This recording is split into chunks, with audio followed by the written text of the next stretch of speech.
Salam Indonesia, Anda menyaksikan berita terkini bersama saya, Madis Kedanekarang.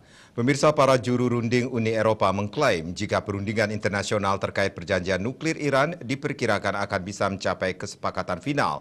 Perjanjian tersebut sebelumnya menemui kegagalan setelah Amerika Serikat mundur pada tahun 2018. Para diplomat senior dari Tiongkok, Jerman, Prancis, Rusia, dan Inggris mengakhiri pertemuan 90 menit dengan wakil-wakil dari Iran di sebuah hotel di ibu kota Wina, Austria.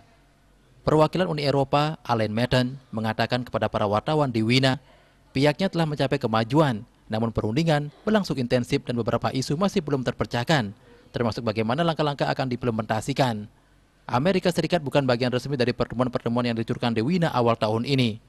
Namun pemerintahan Presiden Joe Biden telah mengisyaratkan kesediaan untuk bergabung lagi berdasarkan aturan yang akan memungkinkan AS meringankan sanksi-sanksi terhadap Teheran dan Iran kembali mematuhi pembatasan aktivitas nuklir yang terkandung di dalam perjanjian 2015 tersebut.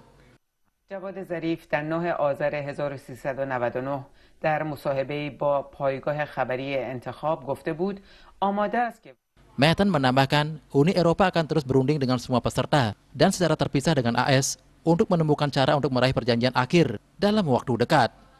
Sementara itu, para diplomat mengatakan faktor-faktor yang ikut mempersulit perundingan termasuk menangani peningkatan kapabilitas pemrosesan nuklir Iran sejak Washington mundur, serta pilpres di Iran.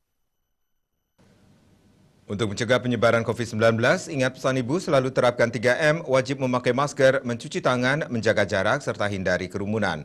Dengan penerapan perilaku 3M, Indonesia segera terbebas dari virus corona menuju Indonesia maju. Tetaplah bersama Bali TV. Salam Indonesia.